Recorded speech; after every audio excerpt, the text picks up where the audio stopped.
Olá, eu sou o Victor Fontana e este é o seu Destaque ABC2, o lugar da sua confiança para encontrar informação sobre fé, ciência e o diálogo entre essas duas coisas. E na edição de hoje você verá disciplinas isoladas do DCH, seminários online, promoções de livros aqui da ABC2 e o Basics, nosso curso introdutório de fé cristã e ciência. Tudo isso é novidade para você. E além disso, nanofármacos no combate contra o câncer, minicérebros para entender como que o desenvolvimento cognitivo da humanidade se deu, a vacina da AstraZeneca e tudo que você precisa saber sobre as novidades dessa semana sobre ela.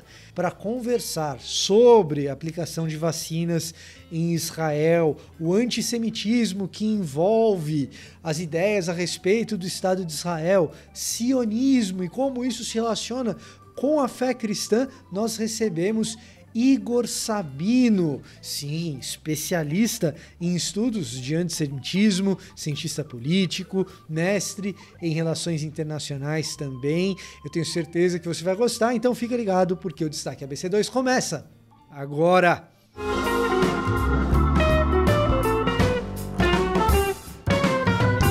Segunda disciplina isolada do nosso curso DCH, Deus, Cosmos e a Humanidade. Agora, matrículas abertas até o dia 29 de março. Se você quiser se matricular em só uma das disciplinas da nossa pós-graduação, você consegue. E que disciplina é essa? Filosofia da Religião, com o Bruno Nascimento.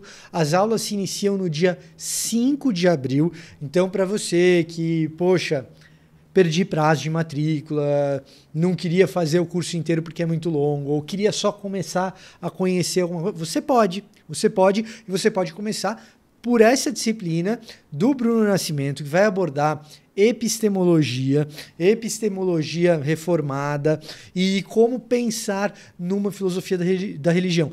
Você gosta de Alvin Plantinga ou é curioso em relação ao Plantinga, leu, entendeu algumas coisas, mas não tudo? Bruno Nascimento é o cara para ensinar sobre isso, e esse é o tema dessa disciplina específica, você não pode perder. Eu insisto, inscrições abertas até o dia 29 de março, ok?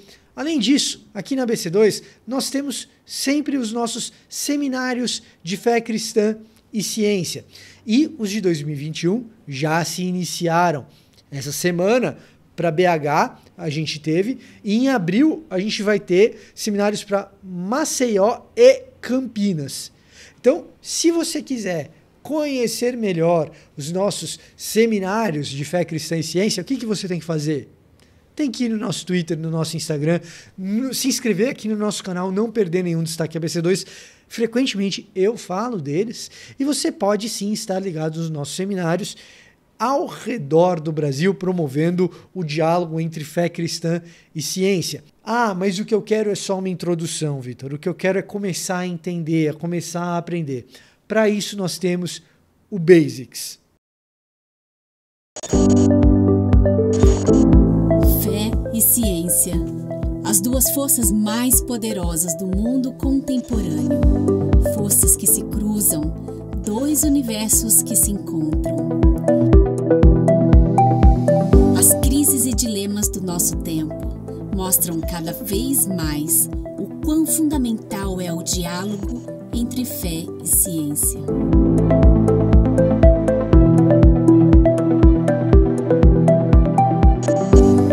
O que fazer? Por onde começar? Basics, Fundamentos de Fé e Ciência.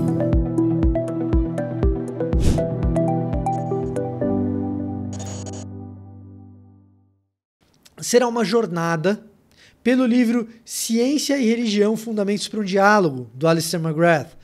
Quer ler ele com a gente? Quer refletir sobre esse livro com a gente, junto, para se introduzir nesse universo do diálogo entre fé e ciência? Alistair McGrath, uma das principais autoridades do mundo nesse aspecto, tem um livro que é lançado aqui em parceria com a ABC2, Ciência e Religião, Fundamentos para o Diálogo, e o nosso curso Basics é o curso de leitura conjunta, uma jornada por esses estudos, acontece entre o dia 12 de abril e o dia 22 de maio. É o básico do básico. Fica feita a minha recomendação. Faça o curso. Tenho certeza que você vai gostar. E além disso, nós temos promoção na nossa loja. Lançamento do livro Evolução e a Queda. Sim, livro importante que nós tivemos, inclusive, alguns conteúdos aqui na internet. Se você não acompanha o Destaque ABC2, talvez você não tenha ficado sabendo. Alguns conteúdos importantes sobre evolução e a queda. Dá uma passadinha aqui no canal, lá no site cristãosnaciencia.org.br. Você vai gostar do que você vai ver.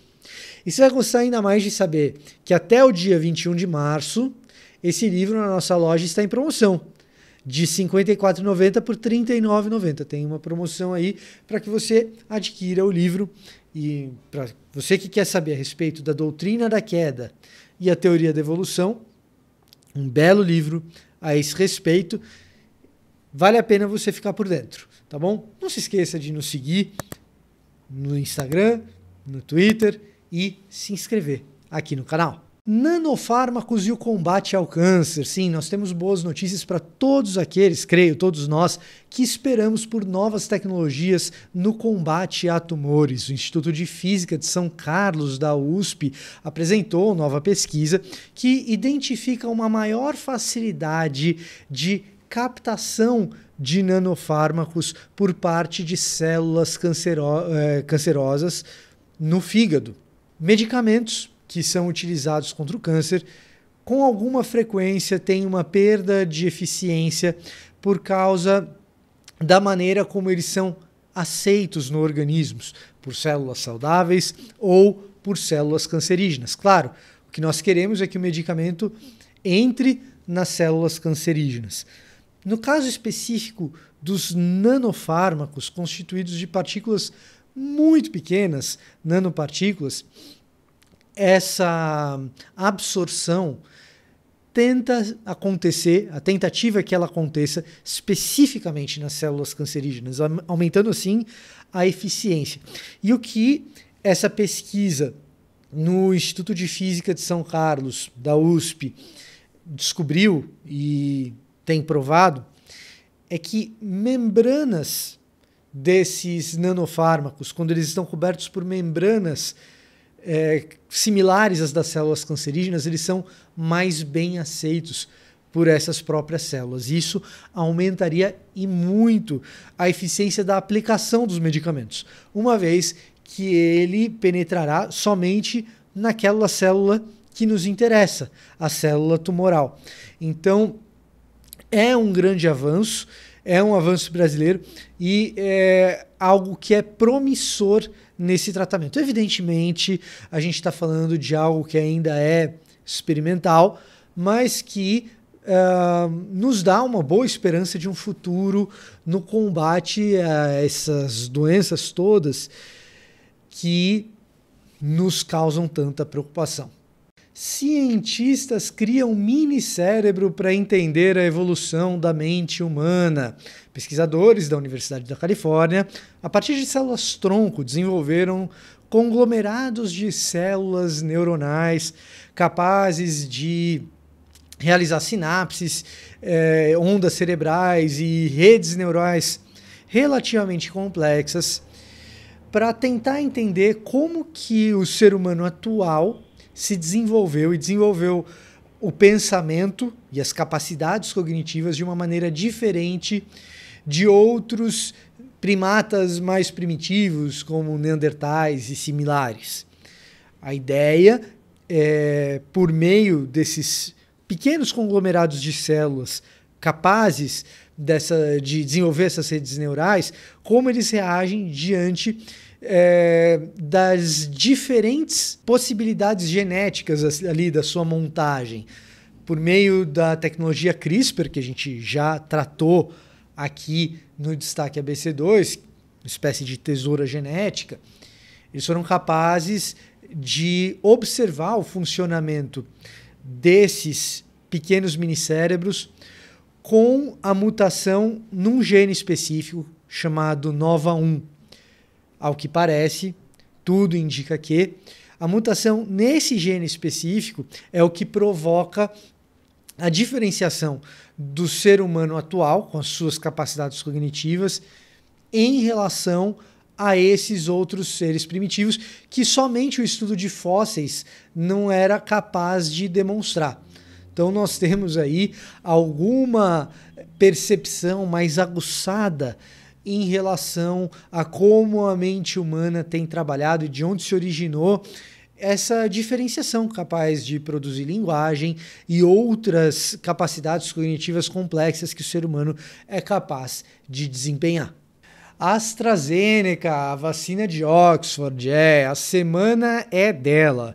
A semana é dela porque na Europa alguns países impediram a sua inoculação, suspenderam o uso da AstraZeneca, ao menos temporariamente.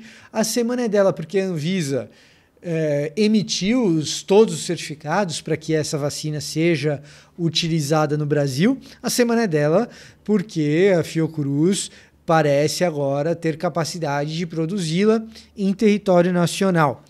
Nosso maior interesse é entender e desmistificar os supostos problemas que a vacina da AstraZeneca, aquela pesquisa junto com Oxford, produziria para que alguns países da Europa suspendessem a sua aplicação. Muito bem. A suspeita é de que a vacina seria responsável por provocar alguns casos de coagulação e embolia, trombose. O que nós precisamos saber a esse respeito é que a vacina passou por todos os testes de segurança e entre esses testes de segurança hoje, a vacina da AstraZeneca, pelo número de aplicações dela, é considerada uma vacina mais segura do que outras tantas que nós utilizamos no combate a diferentes tipos de doença. Hoje, a vacina da AstraZeneca já foi inoculada em mais de 17 milhões de pessoas, que significa um conjunto universo muito amplo, gigantesco. E o número de casos de embolia ou trombose é bastante reduzido. A gente tem pouco mais de 20 casos. O que isso significa na prática? Primeiro, que a correlação ela é mínima, ela sequer é forte. Ela é uma correlação muito, muito, muito baixa. E como nós sabemos, correlação não corresponde à causalidade necessariamente. Em outras palavras, desses poucos casos que nós temos, perto de 17 milhões de inoculação, nós sequer sabemos se isso se deu em decorrência da vacina da AstraZeneca. Além disso, suponhamos que tenha sido causada pela vacina, o que é pouquíssimo provável. Os benefícios da vacina superam os malefícios e, portanto, continuar inoculando parece ser uma medida mais adequada. Além disso, suponhamos ainda que seja de fato a vacina que provoque esses problemas,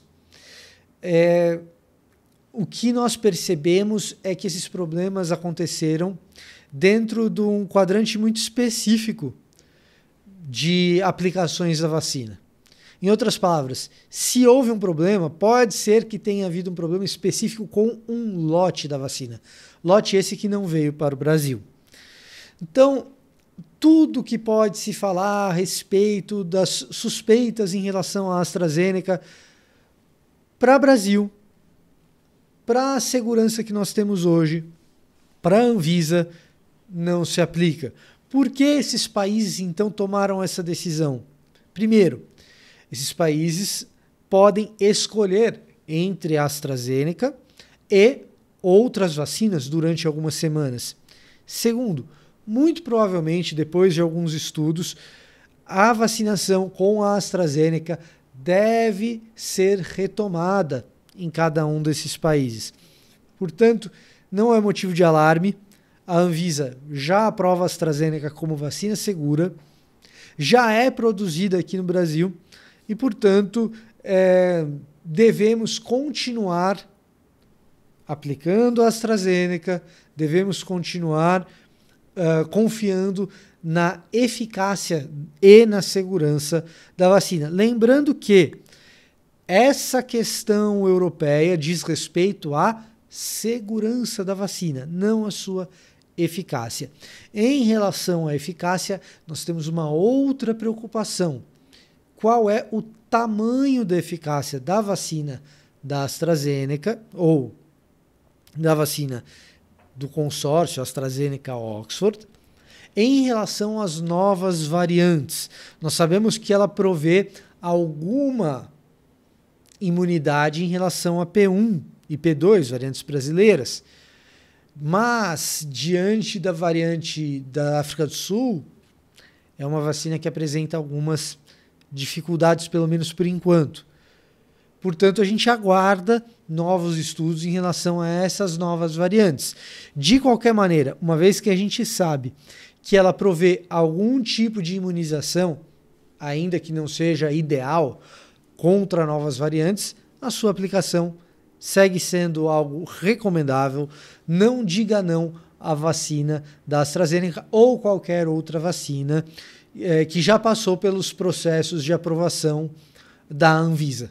A aplicação de vacinas ela é polêmica, sim, mas a ciência nos dá suficientes subsídios para que a gente faça isso com segurança. Claro que existem outras polêmicas que são econômicas e sociais em relação à vacina, inclusive no país mais vacinado do mundo, Israel, para conversar um pouco sobre as polêmicas a respeito de Israel, o antissemitismo que circunda o Estado de Israel, e até mesmo sobre as polêmicas das vacinas em israelenses e palestinos. Hoje nós conversamos com Igor Sabino, que é cientista político, mestre em relações internacionais e pesquisa especificamente isso: antissemitismo, sionismo, e isso tudo em relação com o cristianismo também. Então, recebamos Igor Sabino.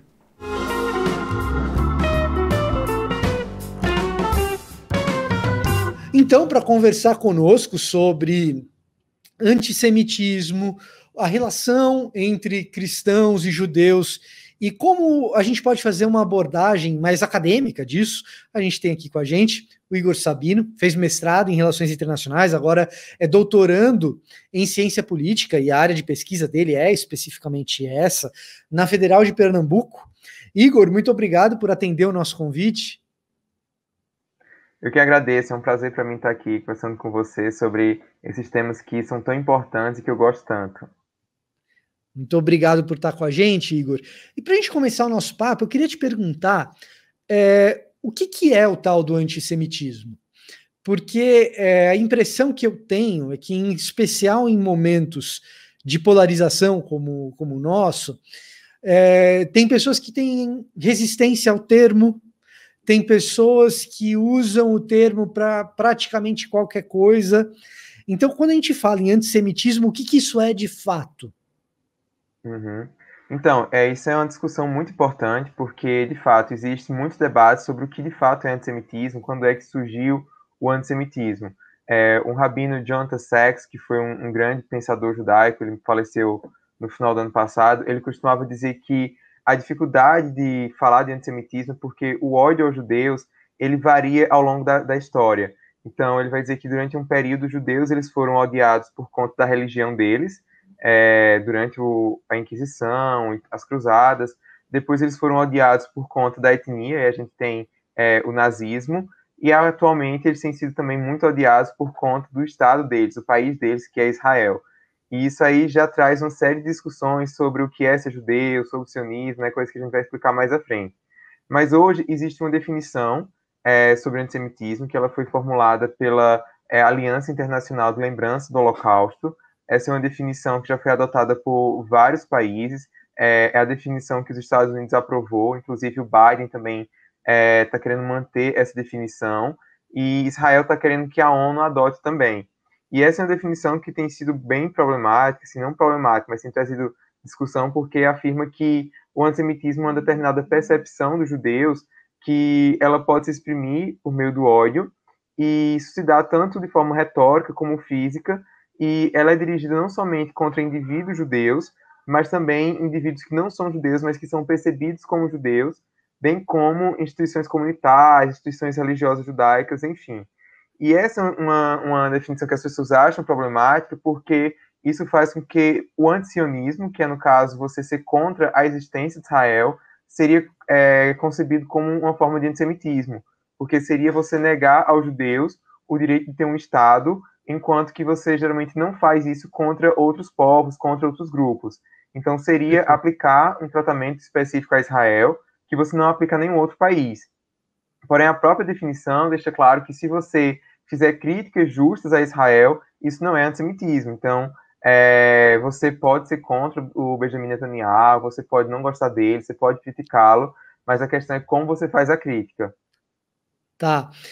Então, vamos lá, porque tem muita coisa aí. Tem um pacote gigantesco que você acabou de colocar para a gente, né?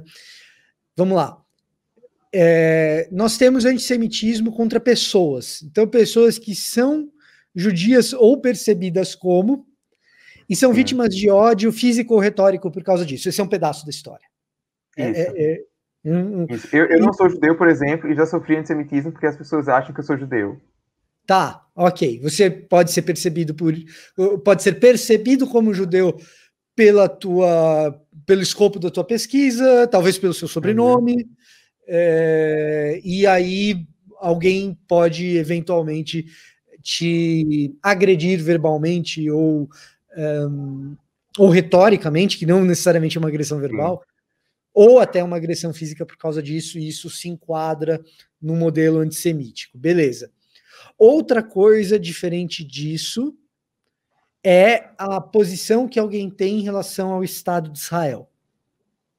Isso. E aí o que você estava explicando, me corrija se eu estiver errado, é que assim, eu preciso considerar antissemitismo ter uma posição na qual eu negue ao povo judeu ter um Estado-nação. Essa é a ideia. Isso.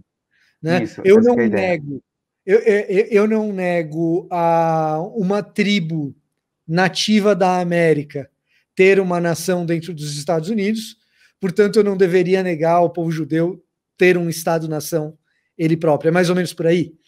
Isso. O Bernard Lewis, que é um dos principais historiadores do Oriente Médio, também uma figura bem controversa por conta de alguns posicionamentos políticos que ele tomou antes de morrer, mas ele era judeu e ele falava que, em um livro dele, que é Semites and Anti-Semites, que ele tinha problemas em dizer que alguém que era antisionista era antissemita, porque isso poderia ser somente uma questão política. Então, por exemplo, ele falava que os árabes palestinos que viviam em Israel e que perderam suas casas porque Israel foi criado, eles poderiam sim ser contra Israel. Isso não seria necessariamente sinônimo de que eles seriam antissemitas. Só que eu acho que, hoje em dia, é muito complicado a gente manter esse posicionamento que o Lewis ele tinha na época que ele escreveu. Esse é um livro lá dos anos 60. Porque uma coisa era como é que você vai lidar com a situação judaica antes da criação do Estado de Israel, antes de estabelecer um país, e como você lida hoje quando esse Estado já está criado. Então, quais são os argumentos que a gente vai ver as pessoas utilizam para ser contra Israel? Por conta da maneira como o Estado foi criado, foi fruto da colonização. Sim, mas a culpa não foi necessariamente dos judeus. Era um mandato britânico, quem mandava lá era a Inglaterra. Quantos outros países a gente tem que foram fruto disso? No próprio Oriente Médio, a gente tem Síria, a gente tem Jordânia. Aquela região inteira ali do Levante foi dividida entre Inglaterra e França. Os outros argumentos são a ocupação dos territórios palestinos, que aconteceu a partir de 67, né? Gaza, Cisjordânia, depois da Guerra dos 6 Dias. Eu sou contrário àquela situação. Eu acho que aquilo deve ser resolvido, os palestinos eles devem ter um Estado. Mas isso acaba sendo uma política pública do Estado israelense. E a gente não vê esse tipo de crítica, de pedir o fim de outros Estados que também ocupam outras populações. Ninguém pede o fim do Estado chinês. Ninguém pede o fim do Estado chinês por ocupar uma série de territórios que pertencem a diferentes etnias que tem lá dentro da China, né? Mais ou menos isso. Exatamente. Então, assim, você pode combater a ocupação palestina, você pode criticar isso, sem pedir o fim do Estado de Israel. Eu acho que, nesse sentido, o governo brasileiro, quer dizer, o Estado brasileiro, essa é uma política de Estado, tem um posicionamento muito interessante, né? O Brasil, ele deu o voto definitivo para a partilha da Palestina, né? O voto de desempate, lá em 47, Oswaldo de Aranha, que estava presidindo a reunião na Assembleia Geral da ONU, e o Brasil reconheceu Israel como Estado, e hoje reconhece, defende uma solução de 2 Estados. E isso é uma política que não muda. O que muda é o seguinte: às vezes a gente tem alguns presidentes que focam mais nessa questão palestina, que diz que o problema principal do Oriente Médio, que a paz só vai vir quando se criar um Estado palestino. Eu não acho que a principal causa dos problemas do Oriente Médio seja Israel, francamente. A gente tem aí guerra na Síria, guerra no Iêmen, que Israel não tem nada a ver com isso. E a própria situação dos palestinos, por pior que seja, mas ela não é... Assim, se a gente compara com esses outros lugares, a qualidade de vida ela ainda é melhor nos territórios palestinos do que em vários outros países da região. Isso, claro, não justifica as restrições que eles vivem, mas a gente tem que entender que o conflito Israel-Palestina, ele não é um conflito que foi criado só por Israel. Os palestinos, eles também têm liderança. A gente tem também uma autoridade palestina que os representa. Por exemplo, esse debate sobre a questão da vacinação. Israel primeiro vacinou. Israel vacinou. Eu já vou me adiantar, então. Israel vacinou toda a sua população, mas disse que desde o início tinha planos de vacinar os palestinos. Do ponto de vista moral, se a gente for ver, faz sentido Israel ter essa obrigação de vacinar os palestinos, porque eles estão vivendo, querendo ou não, debaixo da ocupação israelense, muitos palestinos trabalham em Israel, então você tem soldados israelenses que estão atuando dentro dos territórios palestinos, até mesmo para evitar o contágio, caso a população israelense esteja toda imunizada e os palestinos não. Então, Israel disse já que vai imunizar os palestinos, que vai vacinar.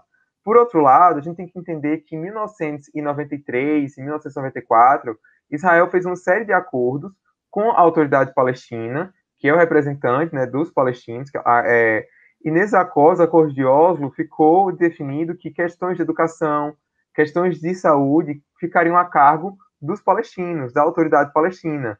Então, hoje, o sistema público de saúde da Palestina, quem controla não é Israel, é a autoridade palestina. Então, ainda que Israel queira vacinar essa população, Israel teria primeiro que fazer uma cooperação com os palestinos. Perfeito. E não foi isso o que aconteceu. Israel tentou, os palestinos não quiseram, porque eles também utilizam da diplomacia para isso, né, da mídia para alcançar os fins políticos deles, de dizer, não, Israel não nos deu vacina, Israel, a gente está aqui sofrendo porque Israel não quer nos ajudar. E se a gente for ver, desde o início da pandemia, Israel foi quem deu testes para os palestinos, foi quem deu treinamento para os médicos palestinos para lidar com a situação da pandemia. Por outro lado, quando os palestinos receberam as primeiras doses, que acho que foi os Emirados Árabes que mandou, quem foi que a autoridade palestina foi vacinar? Não foram os médicos, não foram os idosos, foram as próprias pessoas da liderança. Então também tem muita corrupção do lado palestino e ninguém fala. Essa é uma questão difícil, porque a gente está muito afastado da realidade de noticiário local diário, né? Então, essa é uma realidade complicada. E me parece, Igor, e aí você me corrija se eu estiver errado, tá? Que existe uma complexidade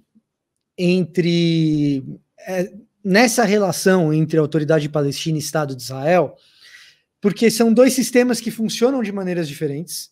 Então, de um lado, o Estado de Israel funciona de uma maneira um pouco mais parecida com as democracias ocidentais, enquanto a autoridade palestina funciona de um modo um pouco mais parecido com modelos orientais de governo.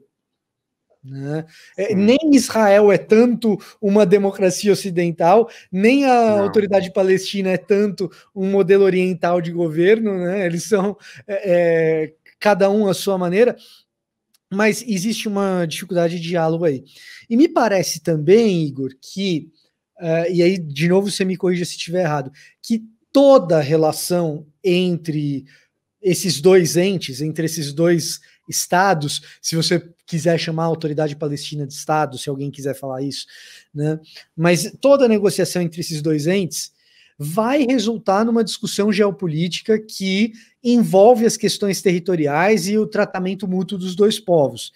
Eu não sei se essa minha visão está certa, mas de parte a parte, seja o Netanyahu hoje, o Ariel Sharon antes dele,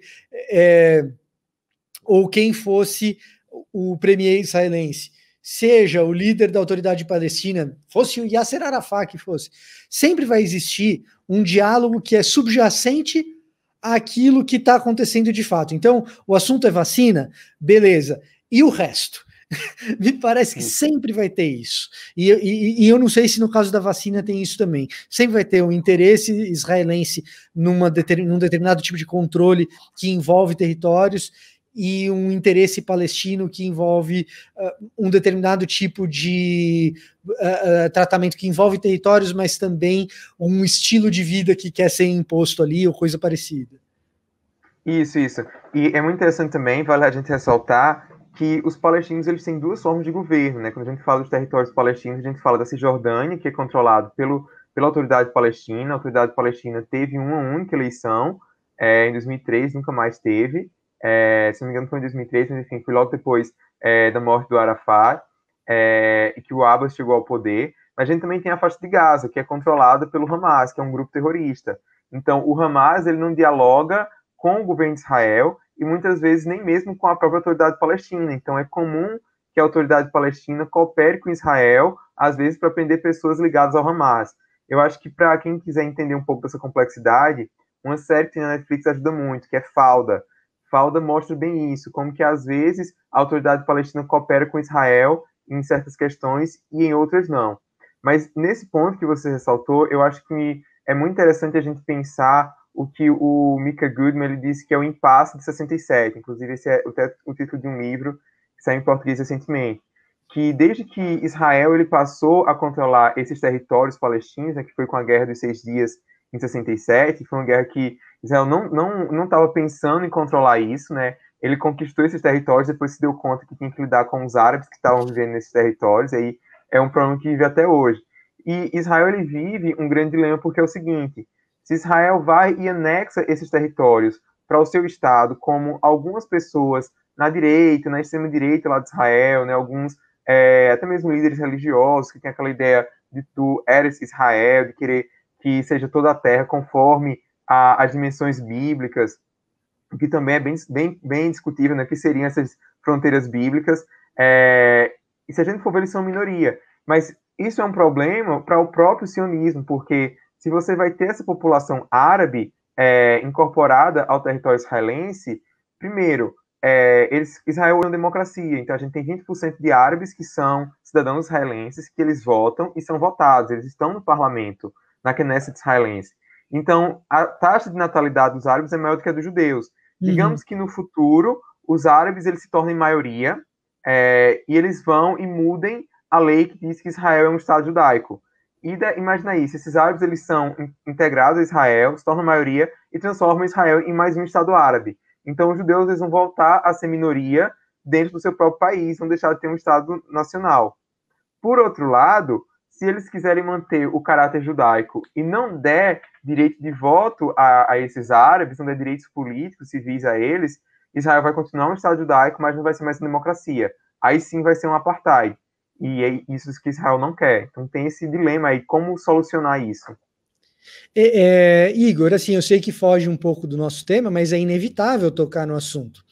Porque quando se fala em taxa de natalidade do mundo árabe ou do mundo islâmico, que não necessariamente é árabe, né, você falar, por exemplo, de imigrantes europeus, imigrantes na Europa, que são de origem persa ou árabe, mas que são do mundo islâmico, fala-se muito em taxa de natalidade, e é inevitável, já que a gente está falando de antissemitismo, de associar esse tipo de discurso a algum tipo de islamofobia também. Sim. Porque essa preocupação no Estado de Israel que você está tocando é uma preocupação que invade toda a Europa. Ou se não toda a Europa, pelo menos a parcela da Europa que recebe muitos imigrantes persas e árabes. Quando eu falo persas, só para quem está nos acompanhando, eu estou falando de afegãos, estou falando de iranianos, nem todo islâmico é árabe, E nem todo é árabe ou persa, tem mais do que isso. Mas quando a gente está falando do mundo islâmico, tem muita coisa aí na jogada. É inevitável pensar que isso tem contornos aí de islamofobia. E eu acho que, assim, pelo menos me parece importante, de novo aí você me corrige se estiver errado, que quando a gente fala de antissemitismo e fala de sionismo também na mesma conversa, que a gente perceba que denunciar o judeu ou o Estado judeu quando ele é islamofóbico, isso não é necessariamente antissemitismo. Sim. Porque existem traços de islamofobia também do outro lado às vezes, né? Uhum. Então, eu acho que é um grande problema que a gente encontra nas 3 religiões abraâmicas, porque isso é uma coisa, a própria islamofobia, às vezes ela também está muito presente em alguns meios cristãos, e a gente consegue entender isso quando a gente para ver os traumas que essas pessoas enfrentam. Os cristãos, muitas vezes, eles são perseguidos, né, em países muçulmanos, no caso do Oriente Médio, são perseguidos por muçulmanos, eles acabam, por conta desse trauma, querendo generalizar todos os muçulmanos. E com os judeus acontece o mesmo, né? O Amos Oz, que era também um escritor israelense, inclusive de esquerda, muito crítico a vários governos de Israel, criou um movimento pela paz, e ele falava que é como se fosse 2 filhos, né? Os palestinos e os judeus, os israelenses e os árabes muçulmanos, é como se eles fossem 2 filhos, 2 irmãos, que tiveram o mesmo pai abusivo, que no caso teria sido o colonialismo europeu. E quando eles se enxergam um no outro, eles não se veem como irmãos, mas eles veem a figura do pai abusivo. Então, o árabe olha para o judeu e vê ele como aquele colonizador que vai tomar a terra dele. Já o judeu olha para o árabe e vê aquele europeu antissemita que apoiou Hitler, o nazismo. Então, eu acho que isso é uma coisa que tem que ficar clara, mas no contexto de Israel, a preocupação não é nem tanto religiosa, ela tem também essa questão do caráter nacional, porque existe um nacionalismo palestino, que é muito forte, e o próprio nacionalismo árabe, que sempre se opôs ao sionismo, porque hoje o sionismo em Israel, da direita, ele está muito atrelado aos religiosos, mas quando ele surgiu, ele era defendido pelos seculares. Muitos judeus religiosos, ainda hoje a gente tem alguns ultra-ortodoxos que são anti-sionistas, porque eles acreditavam que a volta dos judeus à terra prometida, né, à terra de Israel, deveria ser só pelo Messias, não por meio da política. Então, no começo, a imigração era muito baseada nisso, um senso de nacionalidade. E é isso bater de frente com o nacionalismo árabe, que também era muito forte. Então, ainda as 2 principais ideologias políticas que a gente tem no Oriente Médio é o Islã político, né, o islamismo, e o nacionalismo árabe. Então, no caso palestino, esse islamismo ele é muito mais instrumentalizado pelo Hamas e o nacionalismo pela autoridade palestina. Claro, tem um elemento religioso, mas não é o único. Tem também essa questão nacional, de ambos os lados. Isso também torna tudo muito mais complexo. Tá. Pegando o avião, claro que existe uma complexidade gigantesca que num programa desse a gente jamais vai ser capaz de cobrir tudo que está acontecendo no Oriente Médio. É muito difícil. Sim. Entender tudo ali. O máximo que a gente pode dizer assim, uma análise de heróis e vilões está arriscada. Depois de tudo isso que você acabou de explicar, pensar em categorias do tipo opressor e oprimido, heróis e vilões e tal, são categorias que nos atrapalham na análise. Agora, pegando o avião, cruzando o Atlântico e aterrissando nas Américas, assim, por que essa história toda é importante para nós que moramos aqui? Uhum. Então, eu acho que isso é muito importante porque, de acordo com dados da ADL, que é a Anti-Defamation League, uma organização judaica que monitora o antissemitismo, em 2019, cerca de 1 bilhão de pessoas ao redor do mundo tinham opiniões antissemitas. Então, o que a gente tem visto é que quanto? 1 bilhão de pessoas. Então, assim, hoje o antissemitismo ele é um problema que deixou de ser regional, deixou de ser local lá do Oriente Médio, da Europa, e ele hoje é uma questão mundial. E aqui no Brasil a gente não fica atrás disso. A gente tem 25% da população brasileira, ela tem tendências antissemitas, tem opiniões antissemitas.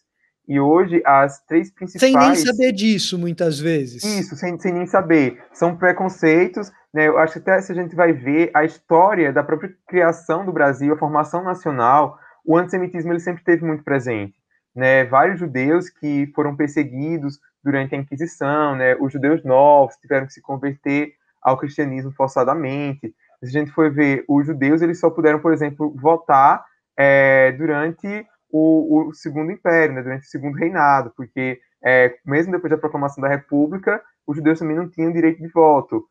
Liberdade religiosa plena para os judeus só na Primeira República. Então, a gente tem a nossa própria história de lidar com os judeus, que é muito, querendo ou não, alguns preconceitos ainda são muito vivos, né? O próprio verbo, sem querer entrar nessas questões de policiar a linguagem, mas o próprio verbo judiar, né? Quando você geralmente está falando assim, não judie com essa pessoa não, assim, não faça essa pessoa sofrer. E judiar vem de judeu, né? Essa ideia de que ser judeu seria algo ruim. Mas se a gente for ver, as principais fontes do antissemitismo hoje no mundo são três, que é o Islã radical, a extrema-direita e a extrema-esquerda. Então, à medida em que a gente tem visto a polarização política, não só no Brasil, mas no mundo, a gente nota que esses elementos antissemitas eles também se tornam mais claros. Então, no caso do Brasil, ele se dá principalmente na extrema-esquerda e na extrema-direita. A extrema-esquerda vai instrumentalizar Israel para dizer que o seu problema não é com os judeus, mas é com Israel. E aí ultrapassa essa linha do antissionismo / no antissemitismo. Já a direita, muitas vezes, justifica o seu antissemitismo querendo dizer que não pode ser antissemita porque apoia Israel. Então, a gente vê muita gente da direita, e isso tem crescido bastante, não só no Brasil, mas no mundo inteiro, que relativiza o Holocausto, que nega o Holocausto, que afirma que os judeus eles têm um plano para dominar o mundo. Essa questão que você mencionou aí da Europa, por exemplo, da islamofobia, tem sido muito comum que as opiniões islamofóbicas elas andem lado a lado com as opiniões antissemitas, porque eles dizem o quê? Esses grupos de extrema-direita, que os judeus eles são um grupo mestiço, eles quem criaram esse programa de dominação da Europa por meio do Islã para enfraquecer a Europa, para que eles se fortalecessem no Estado que eles criaram, que é o Estado de Israel. Então, essa mentalidade conspiracionista ela está presente na esquerda, na direita, não tem lado ideológico. Tem uma maneira uma retórica, essa palavra que eu estava procurando, tem uma retórica de substituição também, né, de que, isso dentro da extrema-direita, de que os judeus eles têm um grande plano para substituir o que o Ocidente alcançou, substituir aquilo que o Ocidente conseguiu para as pessoas. Então, o judeu ele vai tomar o seu emprego, o judeu vai tomar as suas oportunidades. Em última análise, o Estado de Israel quer ser um Estado sobre todos os Estados. A extrema-direita opera um pouco com essas categorias, né? Isso, exatamente. E aí, às vezes, tem até um lance assim, não, a gente apoia o Estado de Israel, então nós não somos antissemitas, mas, ao mesmo tempo, o cara acha que o George Soros está por trás de todas as coisas de ruim que existem no mundo e financia tudo porque ele é um judeu malvado ou algo do gênero. Isso, e é interessante a gente ver que um dos países em que a população tem mais opiniões antissemitas é exatamente a Hungria. E a Hungria, né, tem o Viktor Orbán no poder, que se diz que é um líder conservador, e ele sempre explora muito essa figura do George Soros. E, ao mesmo tempo, tem havido muita crítica em Israel, porque o Netanyahu se alinhou muito ao Viktor Orbán. Por quê? Porque o Orbán ele tem também essa retórica antiglobalista de atacar as instituições internacionais, a ONU, a União Europeia, e nesses fóruns internacionais, sempre que o pessoal mais à esquerda leva resoluções contrárias a Israel e que também são, às vezes, até mesmo preconceituosas, antissemitas, o Orbán, ele é quem mobiliza a discussão em defesa de Israel. Então, Netanyahu também ele é muito criticado por causa disso. Até que ponto vale a pena você fazer concessões para defender o direito dos judeus de ter o seu Estado na diplomacia, né, você defender Israel? Então, são essas as complexidades que a gente tem visto nesse tema. E aí tem uma outra complexidade que se chama ONU, né?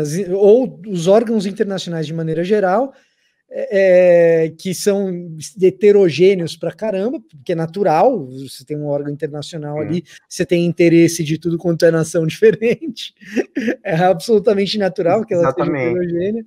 E aí os grupos os grupos extremistas vão sempre rotular essas instituições internacionais como defensoras dos interesses dos rivais, né? Sempre problema. Isso. E é interessante essa questão de Israel, porque o próprio ex-secretário-geral da ONU, o Ban Ki-moon, ele dizia que era notório o viés que havia contra Israel na Assembleia Geral da ONU. E por quê? Se a gente for ver, tem em média 190 países que têm direito de voto. E nas discussões, eles podem levantar a pauta que eles querem. E aí você tem 22 países que fazem parte da Liga Árabe. Esses países, eles não são os maiores exemplos de direitos humanos, de democracia.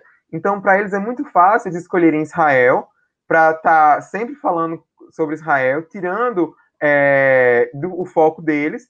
E aí você vai vendo outras ditaduras que também estão na ONU que se aproveitam disso. Então, a gente tem os regimes da África, a gente tem regimes da Ásia, que todos têm problemas com direitos humanos, e é muito mais fácil ficar falando sempre de Israel para tirar o foco de si.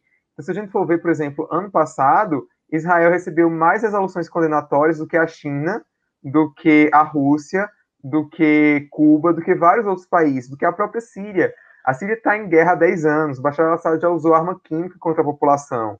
A gente tem denúncias aí de que a China está mantendo muçulmanos em campos de concentração, fazendo esterilização forçada, uma série de coisas. E como é que Israel, um país que teve, sei lá, acho que 3 eleições em 2 anos, é o maior problema do mundo, né? Então a gente vê também, o problema não é só a ONU, o problema são os países que estão na ONU. Sim. Israel tem os seus problemas de direitos humanos, mas não nesse patamar desses outros países e acaba sofrendo sanções maiores. É isso que a gente está... Isso. Não que assim que eu concordo com tudo que Israel faz. Por exemplo, às vezes até mesmo judeus messiânicos, que são judeus cristãos, né, que aceitam Jesus como Messias, eles têm, em alguns momentos, certas liberdades que são restritas. Quando a gente vê o tratamento que o Netanyahu estava dando, por exemplo, aos requerentes de refúgio que iam da Eritreia, que iam do Sudão, às vezes até cristãos perseguidos, não era o melhor tratamento, né, de querer deportá-los. E só que assim, Israel é uma democracia, Israel tem, eu acho que um grande problema é isso. Às vezes as pessoas esquecem que Israel também tem uma sociedade civil que ela é ativa.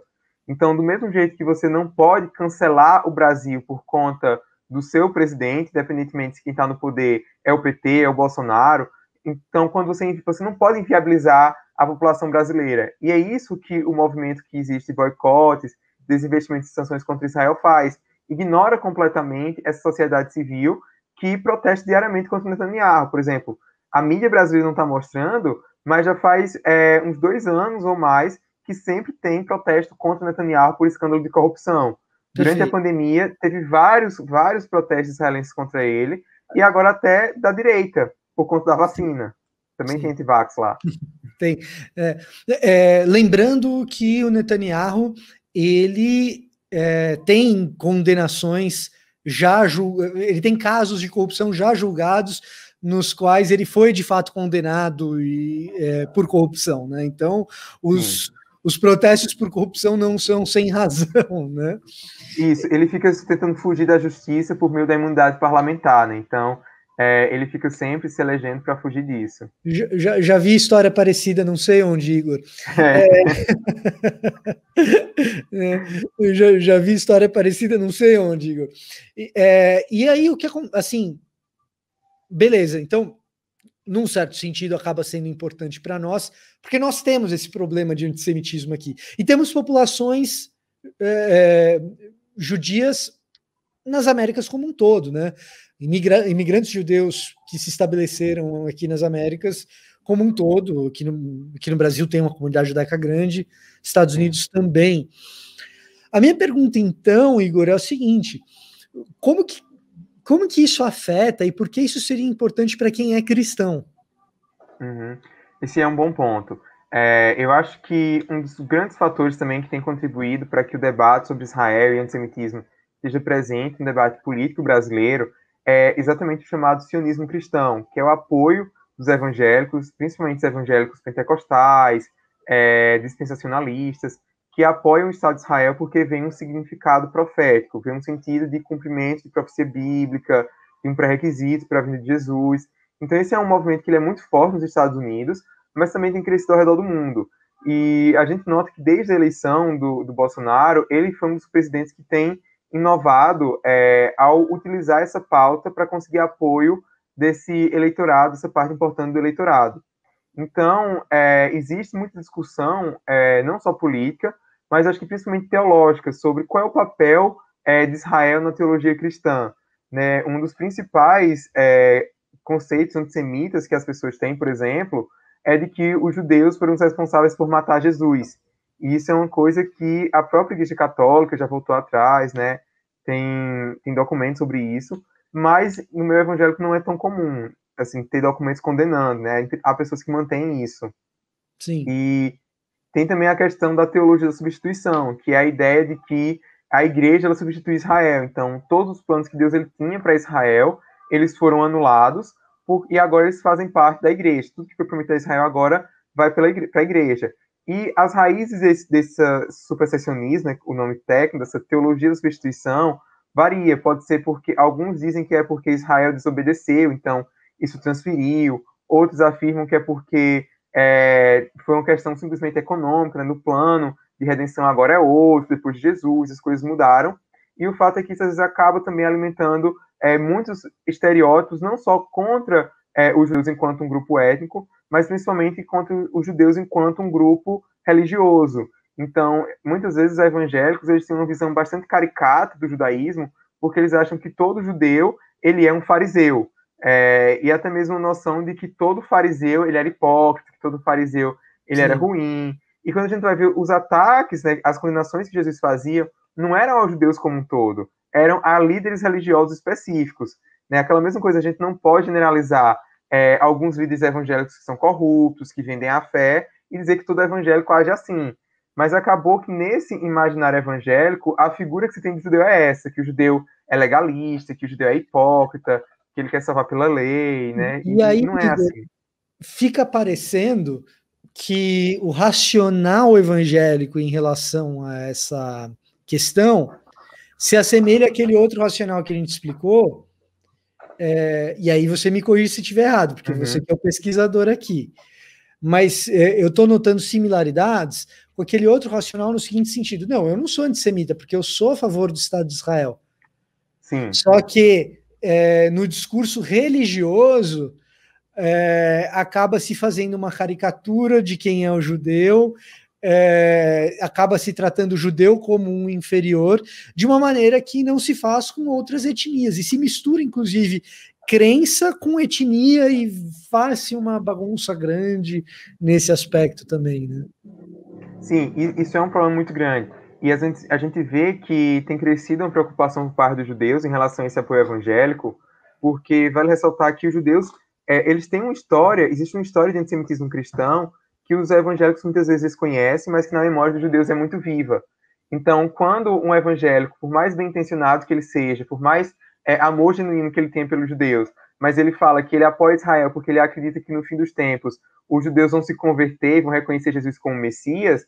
Quando um judeu escuta isso, ele lembra de quê? Ele lembra da Inquisição, quando os judeus eles foram torturados para se converter ao cristianismo. Eles lembram daqueles capítulos lá do livro de Lutero que a gente quer esquecer, né? Que Lutero dizia que se os judeus não reconhecessem Jesus como Messias, os cristãos tinham que invadir sinagoga, destruir Talmud.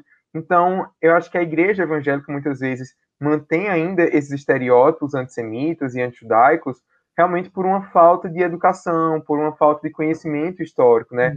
Uma certa ignorância. E mesmo uma falta de empatia, né? De perceber, Igor, que o que para nós é uma alegria, que é a conversão, Sim. A pessoa não sabe disso ainda. Exatamente. Na memória do cara tá a conversão forçada dos antepassados dele e tal, né? Isso, eu acho uma coisa muito interessante que eu gosto quando eu leio Paulo, né, principalmente em Romanos, ver como ele fala dos judeus. Quando ele fala que o pecado original, ele atinge a todos. Eu gosto muito dessa ideia, principalmente nos 3 primeiros capítulos de Romanos, que Paulo ele vai dizendo que, sim, os judeus eles pecaram, os judeus eles merecem o inferno se eles se arrependerem, mas os gentios também. Então, a mensagem de Paulo ali, ela quebra qualquer possibilidade de orgulho e de antissemitismo, porque ele está igualando. O judeu, ele age dessa maneira não porque ele é judeu, ele age porque ele tem a mesma natureza que você, gentil, também tem. Do mesmo jeito, quando ambos os povos fazem o bem, né? Eu acho que o problema é a natureza humana como um todo, não pelo fato de que essa pessoa é judia ou essa pessoa é um gentio.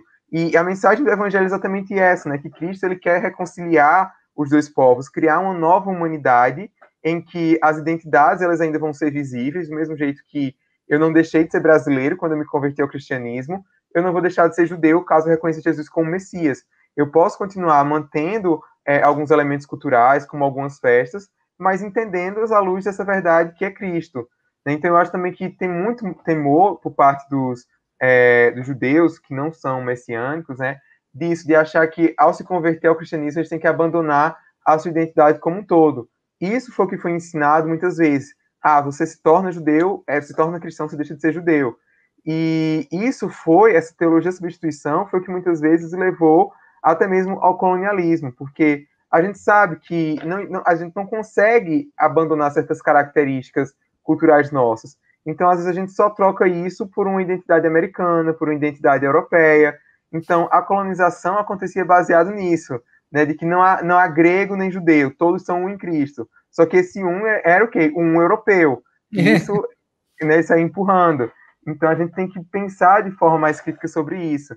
E outro ponto que eu acho que a gente precisa ressaltar, que eu acho que ele é muito ignorado, é o que Paulo fala em Romanos 11, versículo 28 e 29, que é até, né, o que dá título ao meu livro, que mesmo esses judeus, que eles rejeitam Jesus como Messias, mesmo judeus que não são cristãos, esses judeus, eles permanecem amados por Deus por conta das alianças que Deus ele fez com os patriarcas, por conta das promessas.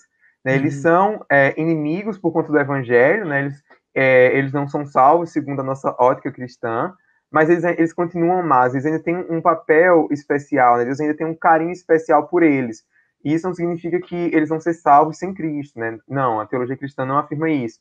Mas afirma que ainda assim eles têm esse amor especial no coração de Deus, e eu acho que os cristãos deveriam também nutrir isso, porque foi por meio dos cristãos que a gente recebeu, por meio dos judeus, que nós cristãos recebemos a nossa fé. Né? Jesus foi um homem judeu, né? Quer dizer, ele é um homem judeu, porque ele está sentado ao lado do Pai como ainda encarnado, né? Ele foi circuncidado ao 8º dia de vida, ele manteve a lei, Paulo também. Então, eu acho que a gente tem essa dívida, nem que seja cultural, com os judeus, e por isso que isso é importante para nós. Perfeito.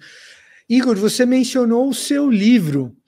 Você pode falar dele, mas eu também quero que você diga, quem quiser conhecer mais a seu respeito e a respeito desse tema, do antissemitismo, onde eles te encontram, que livro é esse e como que essa pessoa que está interessada nesse tema pode se aprofundar. Bom, eu estou presente tanto no Twitter como no Instagram, é o mesmo @IgorHSabino, e além disso eu tenho um livro que se chama Por Amor aos Patriarcas, Reflexões Brasileiras sobre Antissemitismo e Sionismo Cristão, em que eu abordo mais todas essas questões. O livro ele foi publicado pela editora 371, então está tanto no site da editora como na Amazon. Inclusive, se você é assinante lá do Kindle Unlimited, você tem acesso ao meu livro. E, além disso, eu tenho um curso online em parceria com a Escola Convergência, que se chama O Oriente Médio e a Bíblia, os planos de Deus para as nações. E aí eu explico mais essas questões aí sobre o judaísmo, também sobre escatologia, sobre o Oriente Médio, tem aula aí também no curso de Política do Oriente Médio, e são esses materiais que eu tenho produzido por enquanto. Tá certo, Igor. Mais uma vez, obrigado aí por atender o nosso convite, tá bom? E espero ver você numa próxima. Se Deus quiser, estou aqui à disposição, é só chamar. Acabando a pandemia, a gente marca um café, quem sabe. Se Deus quiser. E a você que nos acompanha, toda quinta-feira nós temos Destaque ABC2, então não deixe de marcar na sua agenda para ter conversas como essa que a gente teve aqui com o Igor e outras mais. Até a próxima, gente!